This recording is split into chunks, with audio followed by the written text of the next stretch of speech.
Okay, here we go.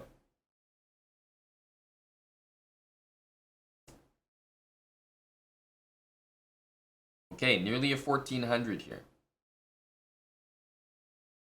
I'll start with e4. e5. e5.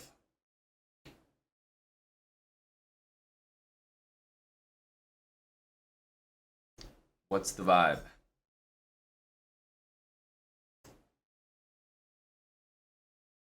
What is the vibe? All right, I'll play the Vienna. There's I don't think the Vienna is good. I'll start by saying that. I'm not a big fan of this opening. But because that's assisted by the fact that it's really trendy right now. Whenever something gets really trendy, like a lot of people start playing it, as much fun as it is to play the opening, I think it quickly becomes much less fun because the whole rest of the world becomes motivated to find the answer to the opening that you're enjoying playing. So the reason that I don't really like the Vienna is because everyone's playing it, everyone's also starting to learn how to play against it. And I find that most players know how to handle it pretty well now.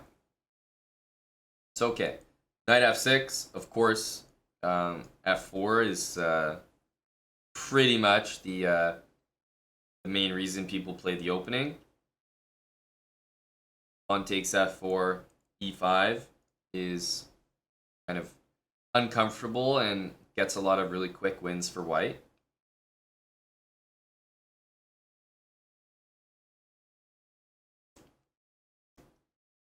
Okay, d6. Takes, looks unnecessary for now. I think knight f3. Yeah, don't see any reason why we wouldn't want to go knight f3 here. Taking only allows other options like the bishop to develop, so let's go with the knight. Again, if pawn takes, it's just a king's gambit at that point. We'll just probably play d4 and take it back.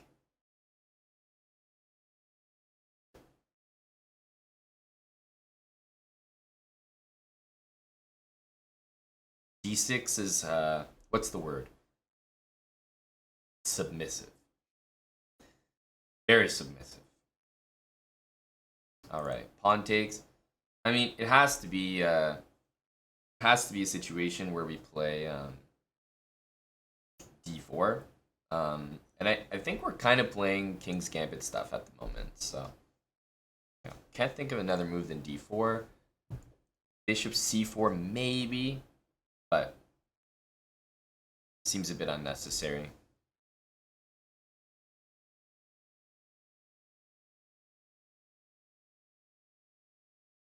I think my opponent might have his lines messed up.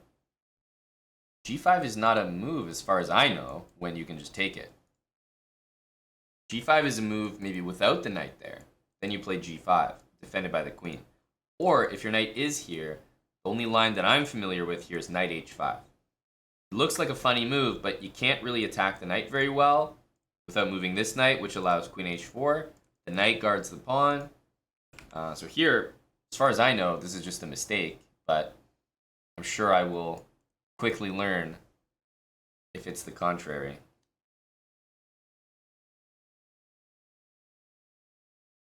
h6, well, I'm just going to put my knight back where it came from, and I think we have a situation where my friend is just missing a g-pawn.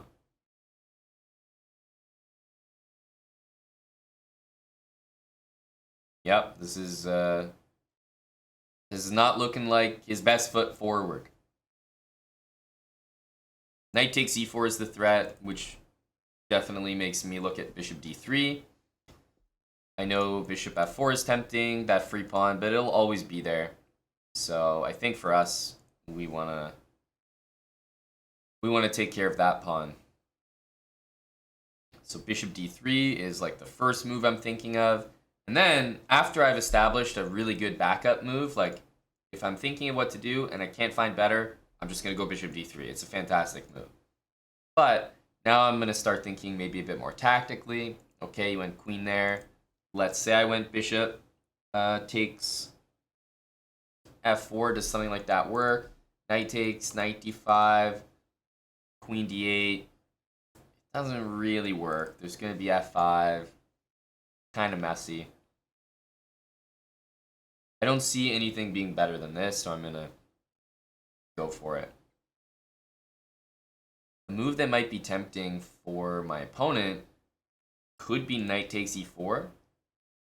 In the, having the idea that if I take it back, that maybe f5 or d5 will follow to win a piece.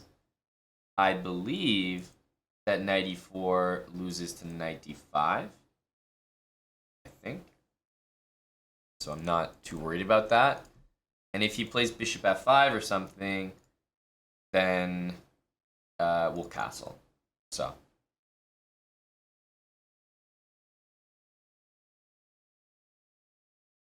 Okay, bishop d3, we're getting developed here. He goes knight c6.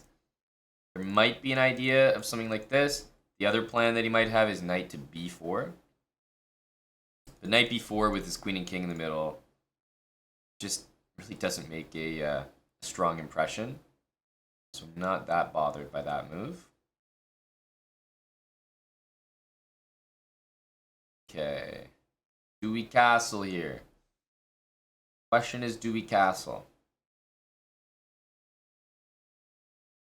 It's very, very tempting to get my king out of the middle of the board. So the only reason I wouldn't do this is if maybe bishop g4 bothered me. So let's have a think here.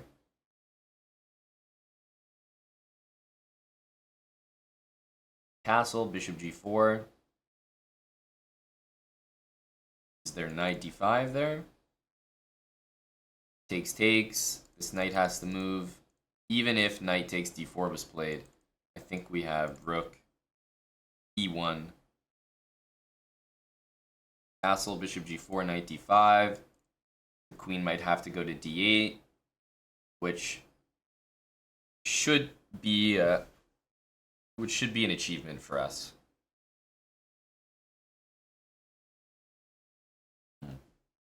Yeah, h3 is possible, but h3 kind of feels bad in general because it just weakens the dark squares. Like, something about h3 feels a little funky. I realize it should probably be okay, but I don't know. Some sort of knight h5 seems, I don't know, bothersome, I guess.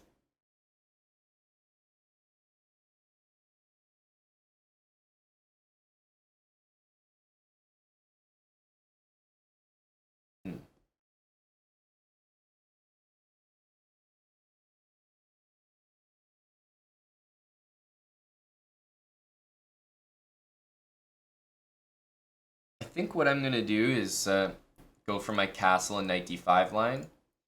The one thing I will say in this position, which, by the way, I know it started as a Vienna, but I would characterize the position more as like a king's gambit. Basically, what white should be trying to achieve is this. It's the best pawn structure to have against the knight here. d2, c3, d4. Pawn's protected, knight can't go there, can't go there. The knight is just really useless against this. And it defends my pawn forever. Once I get that structure, there's no pressure on the e-pawn for me to be concerned about. Once I'm castled and a rook can always show up on the e-file, I don't think black's going to have any pressure. But if I leave my knight here, bishop here, there's going to be lots of pressure on this d-pawn. So I'm going to go for castling because I want to play this, and I actually just want to play c3. So we'll see if we actually get the line that I'm talking about, but I'm going to start with this. Knight d5. So this is what I had calculated. Knight takes, pawn takes, and it looks like knight d4 takes advantage of the pin, but I was counting on rook to e1 being sufficient there. Just pinning the queen to the king. Yeah, knight e2 and c3 would be fantastic. The only problem with that is knight e2 just immediately loses the pawn. And I'm okay losing this pawn as long as I'm castled and I can play rook e1 to take advantage of it. But I'm not okay with my king in the center playing knight e2 and just losing the pawn straight up.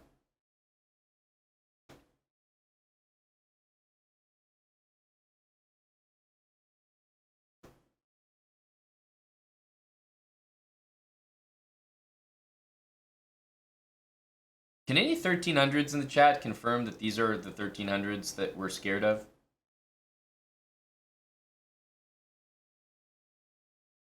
Are there any 800s that are mildly offended right now? Think they could maybe give a better game? I mean, I'm just confused. What? I'm just confused. I'll fall for it. Well, here comes that move I was talking about. It's going to hit like a truck. Oh. C3. Oof. Amazing. Now the bishop comes out to take the pawn. Nothing to worry about.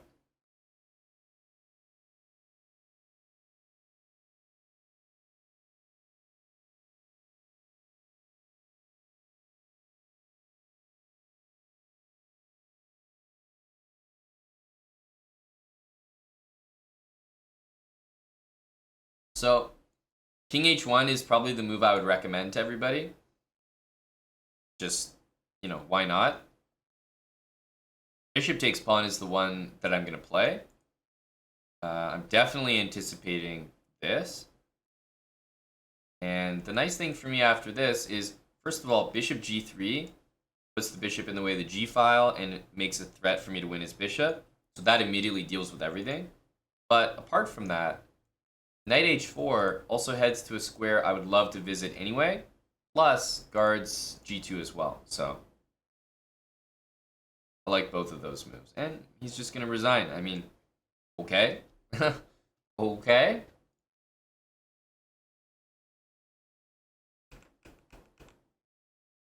We did f4. d6. Now taking would be just fine. I decided to go knight f3, keep it more like a king's gambit. And after takes, this would be the same thing as if we played this. d6. It would be as if we did that. So I think knight h5 is definitely the best move. I think the engine agrees with me here as well. There's a variation that I like to play in the King's Gambit, and it's this. Here takes knight f3, knight f6.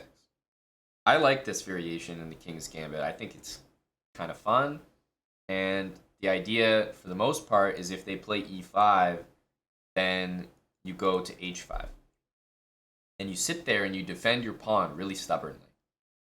Doesn't yield like an insane advantage for black, but I think it's really easy to play, and it definitely throws off the King's Gambit players. So anyway, back to our game. I thought that's what black was going to do here. But instead, just mixing up the lines in his head, he played g5. This is a mistake for sure. Okay, h6, I mean, maybe there's something special here. You know, little knight h3, little knight f7. But no. Knight f3, keep it nice and simple. The position is overwhelming. Queen e7, bishop d3, and we're going to get castled. And yeah, this position will be dominant. Get the king out of the middle of the board. There's no way that black's tactics should work here. We hit him with knight d5. Takes knight d4 was going to be maybe a little bit tricky. Rook e1 was the plan, though.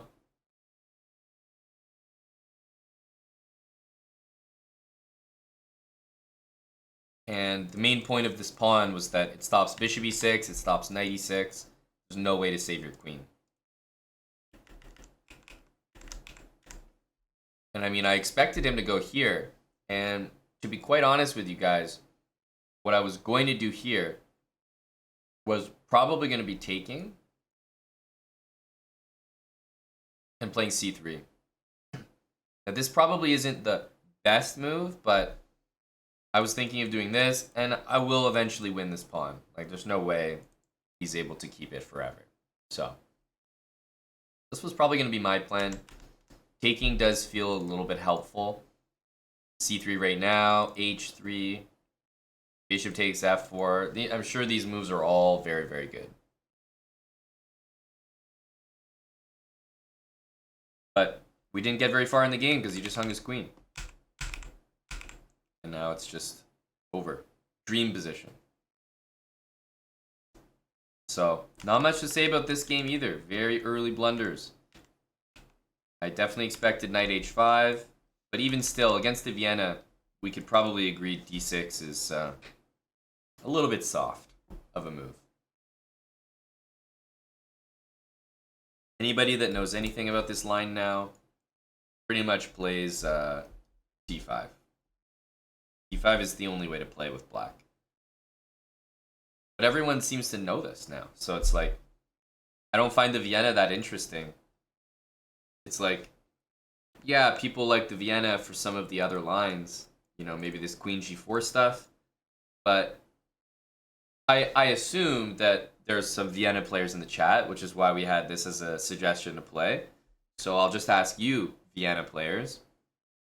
There might be a lot of lines that you enjoy, but do you enjoy this line? Because most of what I see in this variation usually works out pretty nicely. I will say my qualm is, and I assume that everyone plays this. Pawn takes. And then, what is it? Knight takes e4 and queen f3. I think this is it. Yeah, I think at this point, there's definitely a lot of moves, but the move that I personally feel is the most destructive to the position is f5. After f5, I don't usually come close to finding an advantage for white. f5 I've always found really annoying in this line.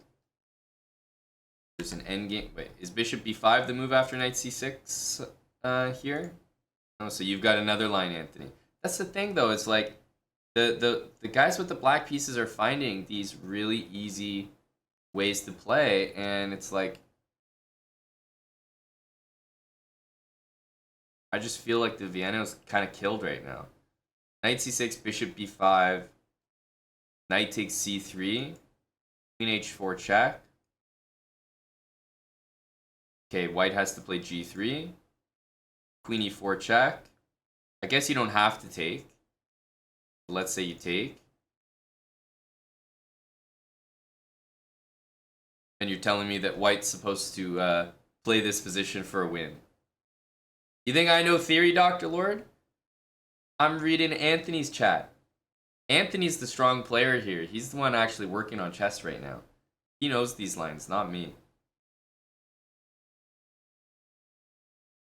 And okay, bishop takes c6 is suicide here with this pawn structure. So, of course, you can't do that. But black just plays bishop d7, castle. The pawn will be hanging. I agree, Anthony. This looks like a troll. But this is what I'm saying. Like, how can you play the Vienna with a clear conscience when there's lines like this that look insanely forcing? So the pawn is hanging. Knight takes d4, or sorry, knight takes e4 if you play. Black has this move knight d4, which looks like it puts you out of commission. Takes, and bishop f5 will happen, I guess. Something like this.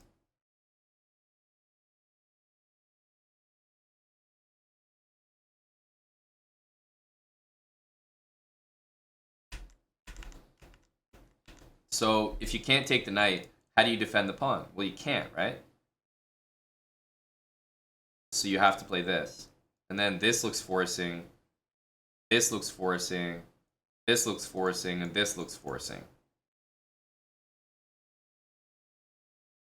And it's like, can I really play the Vienna with a clear conscience when I know that this line exists? Like, no.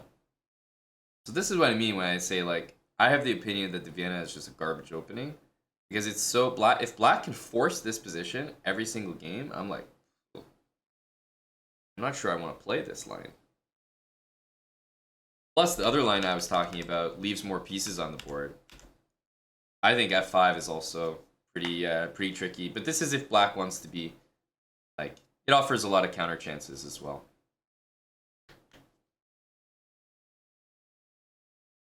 It's a pretentious opening. It's an interesting way to put it. So yes, it gets you a lot of wins, but once you start knowing, like, someone plays a line against you and you're like, oh, damn, that works really well. Have you played this line, Anthony? Any insights here for myself in the chat?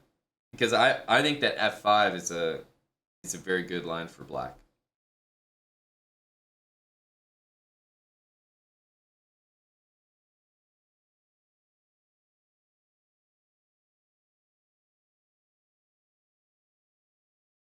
That's correct, Dr. Lord. That's correct. D3, and it's specifically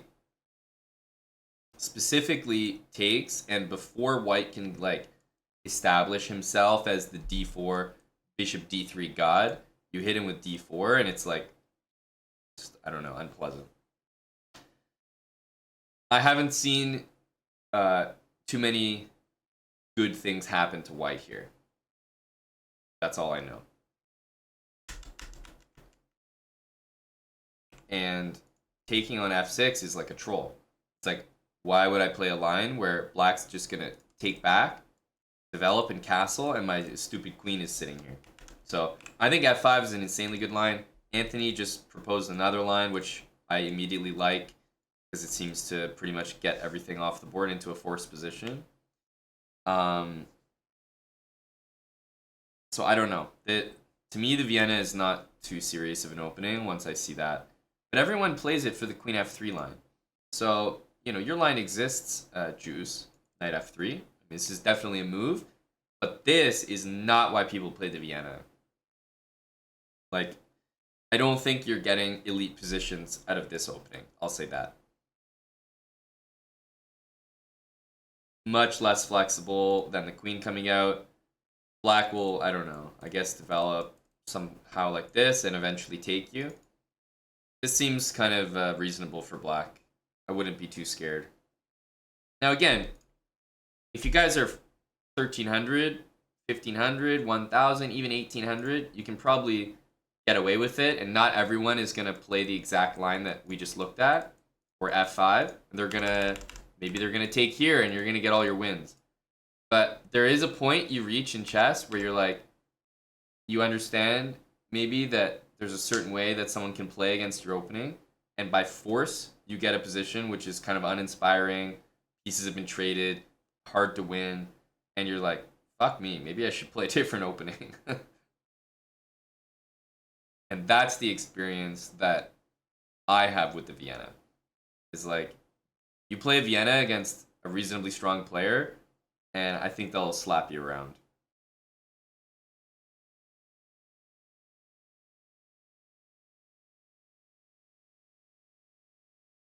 But to elaborate on that final point, I think there are a lot of openings where if you play it against a strong player, they'll slap you around.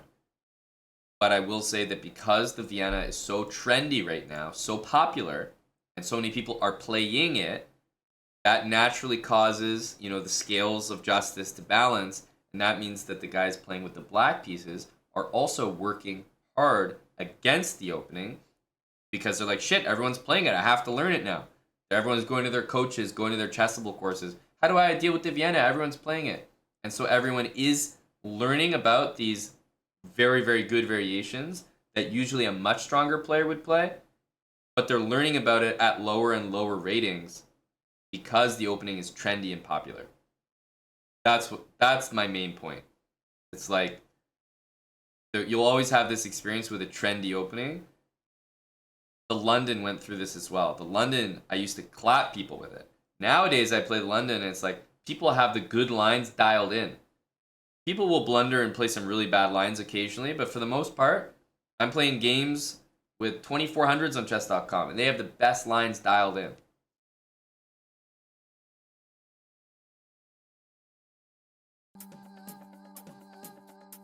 That's just how it is. That's just how it is.